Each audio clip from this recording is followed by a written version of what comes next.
welcome to the MVP Show. My intention is that you listen to the stories of these MVP guests and are inspired to become an MVP and bring value to the world through your skills. If you have not checked it out already, I do a YouTube series called How to Become an MVP. The link is in the show notes. With that, let's get on with the show. Welcome back to the MVP Show. My guest is Chris. He's joining me from the US. Chris, welcome to the show. Mark, great to be here. Thanks for having me. Awesome. Tell me a bit about you before we get started. I know you got a background in Microsoft and you're now on the outside and you're an MVP, which is awesome. But food, family, and fun, what do they mean for you? Hopefully all three coming together. So food is preferably something that we've made ourselves. And we sort of like bounce back and forth. This winter, oddly enough, we've been making summer for all of you. It may seem shocking, but we've oddly enough been doing a lot more with mushrooms on one hand and anything I can make with chili crisp. Usually not together. They could go. I haven't decided. But for like dining out, I'm just, sushi and seafood are pretty much regular companions. My business and life partner, Michelle Caldwell, also a former MVP, and we decided around the first of the year for a little bit health, a lot more just ethics. We decided to just really try to not eat food with faces, as we call it. So, we do a lot of work with rescue dogs and foster dogs, and I love seafood, so it's relatively. It's been a relatively good run for 3 months. We'll see how much longer we stick with it. We saw an ad for steak on TV last night, and it was just like, maybe we need a week off. But I'm originally from the East Coast of the United States. My family is mostly back there. Coincidentally, my sister moved out here to Seattle about 10 years before me. We're sort of scattered all over. We do tend to try to congregate on the East Coast, where we have inherited my parents' old beach shack, which is a nice place to go for American summer holidays. Most of my life lived in the Boston area, so diehard Red Sox and Patriots fan and all that goes with that. We know that Americans have a disproportionate interest in sport ball. And for those of you who may know me from the Intrazone with my friend at Microsoft, Mark Cashman, I love teasing him about sports on that podcast. But Tell me a bit about your podcast. Well, so the Intrazone was the Microsoft podcast focused on all things in and around SharePoint, M365, and modern work. And so when Mark proposed it to me in 2018 and I greenlit it, I figured I'd be paying for like a digital recorder and would do 1 or 2 episodes and it would fizzle. And then he went and got studio support and put some money into it. And so it was quite successful. We kept it going after I left Microsoft, but it wrapped as Mark was leaving Microsoft. So for a variety of reasons, I have my own podcast now, which is tied to the firm that I own, Synerger. So Polaris is focused on basically on the boundary between business and technology for transformation. I can start to like from Synerger. This is Polaris. I'm Chris McNulty. Today, we're taking a look at Microsoft 365 E7, the good, the bad, the ugly. My kids joke that like I get into podcast voice. Sometimes I'm speaking to them. So Polaris tends to be a little more business focused than many of the tech podcasts that are out there. But we're going to do, Mark and I decided during MVP Summit, we're going to bring back the Intrazone for a special Polaris only episode. We're going to use the Intrazone music, do the Intrazone intros and outros, and use what was our somewhat improvisational style for the Intrazone. Polaris, I tend to be incredibly disciplined about the production, the scripting, the preparation, which is why I usually only do 1 a month. Interesting. This is super interesting. As in, I started podcasting in 2017. Is it? Is it? Here's the thing. We all love talking about podcasting. The people listening to it, I think, aren't as fascinated. But I do believe that, like, and I wasn't prepared to discuss my principles of podcasting, but I have a couple of rules for people around preparation and promotion, but especially production. Like, I had a guest on my podcast, and I listened to last year. I listened to hers, and she just sort of began. There wasn't any music or intro, and she's like, "Hi, you're here with me, and here's my guest coming up." She never said what her name was. Her guest started talking about a topic. I think the microphone was in a tin can, and I said,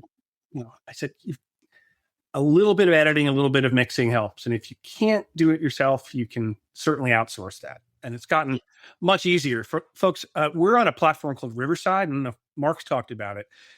I have an audio engineering background. I've done a lot of music recording and production in my life. And so when I started Polaris, I said, well, I don't have Microsoft Studios to fall back on, but I can do audio engineering. I can do audio work. And a week later, I said, oh my God, I am not grabbing waveforms and sliding things around anymore. What I love about Riverside, and I know some of the other platforms have it too, is what we get a text transcript. And to edit the podcast, basically you're editing the transcript. You can cut and paste, you can snip things out, and it will do all the dovetailing for you, which is a huge time saver. And yeah, I love this platform, so I'm very happy to see you're on Riverside as well. So I've been on Riverside maybe 4 years now, and the text editing, everything is, in my terms, is a new thing. I've been podcasting since 2017, over 800 episodes, and you are one of my final guests because I am stopping podcasting as of the end of May. And I release on average 3 shows a week. One's the MVP show. I have a Power Platform show because I came from a biz apps, being an MVP in that space of 15 years. And then I have a Copilot show where I just have Microsoft folks on it. But it's got to the point that my career direction is moving. So I'm doing a wrap, and I'm going to be changing direction, and I'm going to come back with a new podcast, but I'm going to eliminate. So my podcast is called the Microsoft Innovation Podcast.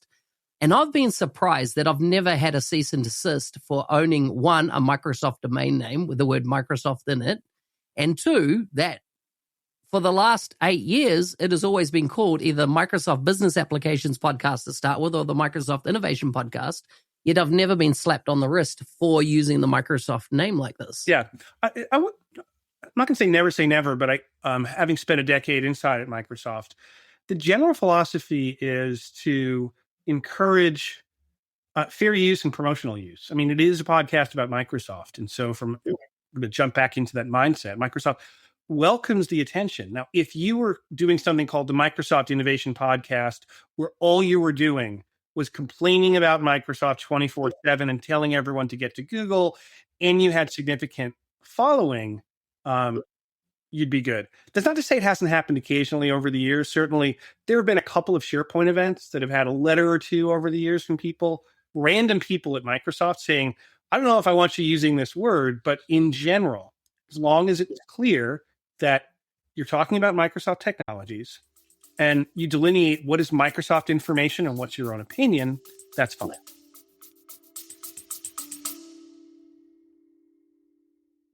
Rolling out Microsoft 365 Copilot licenses isn't enough. You need an adoption plan to get people using it well. In our new book, published by Microsoft, we offer a practical guide to successful Copilot adoption. Many leaders believe in the why of Copilot and AI, but they need guidance on how. From practical frameworks to enabling champions and measuring impact. Get your copy of Microsoft 365 Copilot Adoption now from Amazon, or find a link in the show notes. I'm renaming, so I'm coming up with a brand new name, and I am going from 3 to 4 shows down to a single show. And therefore, I'll probably still release once a week, but not 3 times a week, which I've been doing. The overhead of that is pretty phenomenal.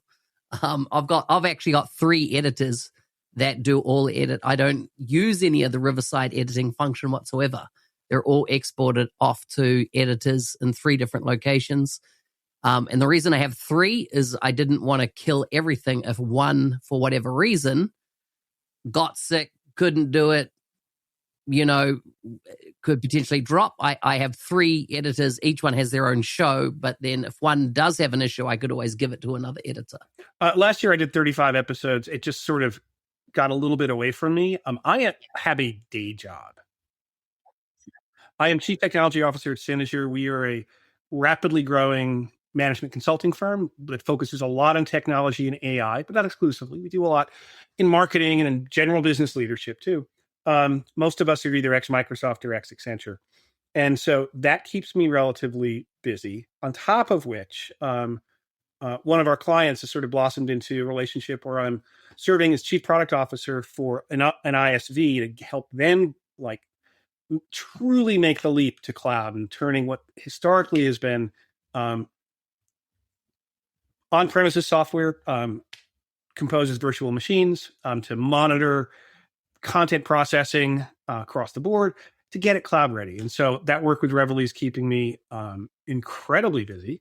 And as a result, it is a labor of love. So I hear you. As much as you get help with whether the tech or the outsourcing, it would be lovely if someone would pay me to just do something like this all the time. But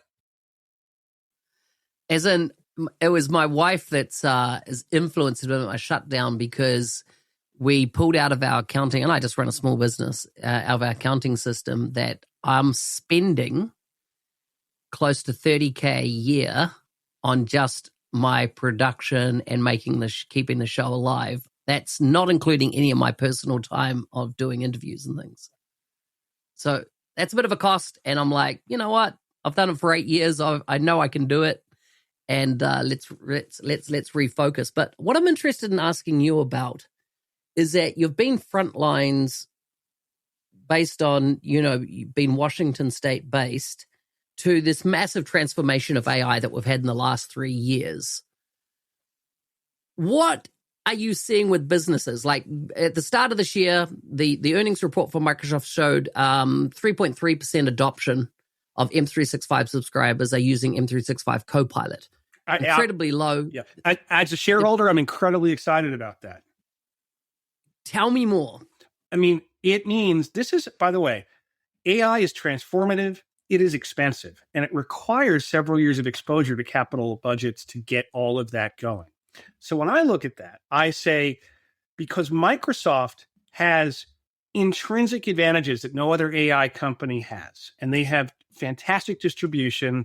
They are seasoned experts in things like compliance and audit and security, and they've been making record profits, and they barely scratch the potential of what they can do with distributing Copilot to even more people. I find that incredibly exciting. It's, at one level, it's only 3%. Microsoft is the largest commercial AI company on the planet, just hands down. And making sure that Copilot comes into organizations properly is part of what we do. We don't only work with Copilot. We tend to work a lot with companies who mid-market to enterprise companies. Frequently, we're working with private equity or the ownership groups of these companies to work with leadership teams and to help them reimagine what their business could be with AI. And it's not to say that that core productivity or agent development doesn't have some righteous work there, but to be really thoughtful about the business goals and how does AI allow you not just to do things better, but to do things you never could do before. And asking questions about how are you going to monetize your data? You may never have had a good option before. Maybe you played with APIs, but now you can light this up with an MCP server. Do you want to do it that way? Do you want to offer it as something that's agentic? Are you going to build your own application, which has gotten easier than ever with AI tooling? And at the same time, Copilot itself keeps getting better. And I think Microsoft's in an enviable position because it's like the California gold rush. I mean, they're not directly in the gold business yet. They're in the distribution business. So you want open AI models? You've got that. You want open AI models running alongside models from Anthropic? You've got that. And they've recently been bringing XAI models into some of the Copilot Studio things. And I don't think Microsoft is done at being able to bring all of that together with a knowledge of what the commercial world really needs. And it's just like, I don't know if you started playing around with Copilot Cowork. I'm deep in Anthropic co-work at the moment. Well, I mean, it's fundamentally, there's some similarities across both. Obviously, Copilot Cowork. I just switched it on yesterday because it was only just become available on my tenant. It can, because it can orchestrate over your information in a way that other AI can't because of the graph. Sorry, work IQ. The thing is, I did a search on, is it, the minute I saw a work IQ, I'm like, this is the Microsoft graph. And it was like, no, it's not. This is something separate. And this is Microsoft. And I'm like, it is the same thing. It's just a new name. It is a new name. I know it does more, but it's the same. It took it, right? So I can tell you from, going back to my days at Microsoft. So companies come into the executive briefing center and explaining the graph. Part of it is the word was confusing for people. And to be able to say that, the graph is a common set of security trimmed APIs that Microsoft and other applications use to get to all of your data. And inside of that, it's also this signal analysis predictive machinery that can help orchestrate in context what you need to do. That context is something, I think the word graph was hard to explain. Yeah. Work IQ would be a little bit better. So I was on the right track that Work IQ is the next iteration. So somebody in the Microsoft product team about 3 weeks ago released an M365, it'll be a Work IQ CLI integration on GitHub. And I've plugged it in and it is amazing, like what I can do. It's next level. Like I suppose this year I've fallen in love with the command line interface and APIs like I never have, and what I can do with agents and things like that. Yeah, I mean, I started, last year using a lot of. By the way, some people debate pros and cons of the term vibe coding. I love the term vibe coding. I use it all the time. Andrew Connell, who's an MVP buddy of mine here in the States, doesn't like the term. He's my next podcast guest on Polaris. We're going to debate it, but it's really a terminology thing. I think we're now into more vibe engineering and vibe orchestration rather than vibe coding. Yeah, I think the word vibe is one of those words like frontier that isn't going to age very well, to be fair. But, what I do is fundamentally AI-powered software engineering because I understand frameworks and I understand architectures. Last summer, a little bit of a story. So we're on video for this, right? No, not the public won't see it on video. I can, but not the audience. They're audio only. Love that. There's a purity to it, and that's the way I do my podcast as well. So what the audience isn't seeing is behind me is about a 2 meter wide black and white photograph. So I've been doing landscape photography for years. Last year, my partner encouraged me to submit to a juried competition, and I was accepted. And so I had to start going to trade shows, but not technology trade shows, for selling art to strangers. And so last summer, I was like, how am I going to wade through years and years of photographs and determine what to bring? Because these prints are fairly expensive to lay out. So what I did was I sat down and I used one of the Vibe tools. I said, what I want to do? I want to build an application that I can post on the web that will show a pair of photos and ask people, which one do you like better? And doing a contest, giving away some prizes. But I got thousands of signals just from building that kind of application to say, like, do you like this in color or in black and white? So I loaded about 300 of my favorite photos in to look at what patterns came out. There were some things that I liked that people liked. There's some things that I liked that nobody liked. And sometimes there's things I thought were average that people seemed to love. So being able to build that application really got me started. And so since then, I've built apps. I was really annoyed that Microsoft got rid of Viva Goals because we were using it a lot with our clients. So I duplicated it. I have a full multi-tenant Microsoft integrated OKR strategy development system. And then because they stopped developing Viva goals, I can keep going on. So the kinds of things that you're able to build, I'm not saying that it's the death of SaaS. I think that's a trend that's been overstated, but there's just so much more that you can do and do quickly. And sure, like I'm spending a couple of $100 in tokens here and there, but that's, it would have been a couple of $100,000 of development time, 2 years ago. Exactly. As in, man, we're on the same page, because I built an OKR system for my own use, and I gave it the 3 top OKR books on OKR, where it originated from, and I ingested that into a RAG system, and then had AI a reason over it and create for all the departments inside an organization the OKRs. And then I went through and aligned them with organization OKRs. Well, sorry, I did that first, and then distributed them. And I have full dashboard, monitors in real time. But the OKRs are not applied to people; they're applied to agents. And it's been intriguing what I've been able to produce. As in the last month alone, I've taken over $2,000 of costs out of my business, subscription-based costs, because I've built the applications, but they are explicitly do what I need it to do. No feature overreach. They do exactly what I need it to do and no more. And the most complex one was I built an entire headless CRM. And my first product with Microsoft was MS CRM 1.2. So since 2003, I've got a lot of history with CRM, all of Microsoft's journey. And I have architected a replacement modern CRM, headless. It gives me the information I need through the interfaces I want with the right dashboards, but it's just transformed my thinking.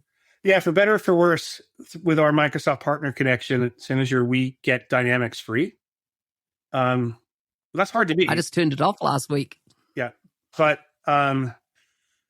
and so we're a 25-person management consulting firm. Dynamics is a little bit overpowered for what we need, but the price is right. But yeah, I mean, there's a piece of software that someone showed me 2 years ago that did market analysis. It starts from a website, it figures the competitors, and it'll decide like what your go-to-market strategy and so on is. And the guy showed it to me 2 years ago. He couldn't make it work.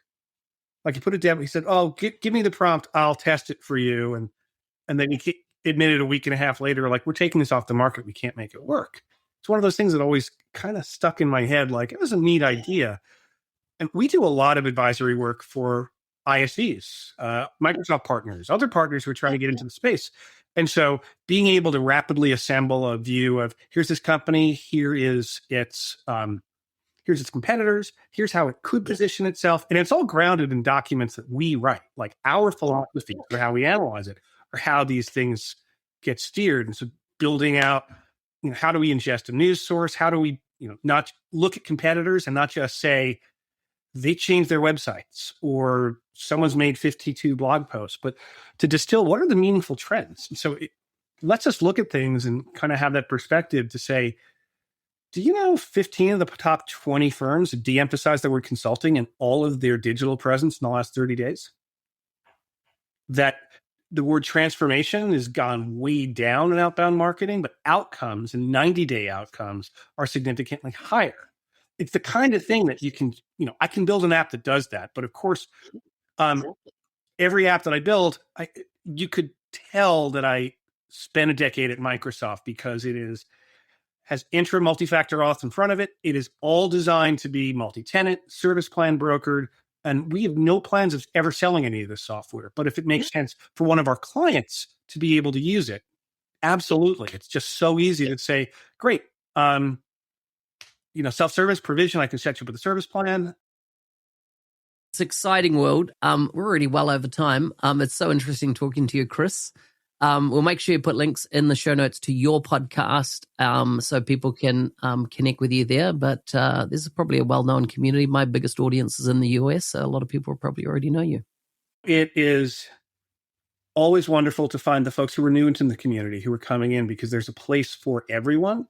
And, we're recording this here at the end of March. I'm sure it'll be out relatively soon. But if you're listening to this and you'll be attending the M365 Community Conference at the end of April in Florida, please come up and say hi.